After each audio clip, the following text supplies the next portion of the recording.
Mummy जेवणाला काय बनते का? आज मी मटण आणले. आज मटण बनवायचं मस्त.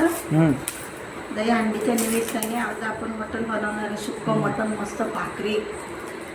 मग तू हे लसूण कसला निवडतेस? हे मसाला करायचा आहे ना आपल्याला मटणासाठी. अच्छा, मटणासाठी आपल्याला मसाला करायचा आहे. आता आपण मसाला करून मस्त मटण बनवून झणझणीत आणि तांदळाच्या भाकरी असं आपण बनवणार आहे आज. आई बघ माझ्यासाठी काय बनवणार आहे? हा आहे माझा मुलगा. कोण? हा का? हा माझा मुलगा बोल. मटण खात नाही. याच्यासाठी आम्हाला वेगळं चिकन बनवायला लागतं. बरं आई, चिकन बॉइल्ड मला सांगा ना. मग त्याच्यासाठी आता आम्ही बॉयलर चिकन आणले. त्याला सुक्कं चिकन ग्रेव्ही टाईप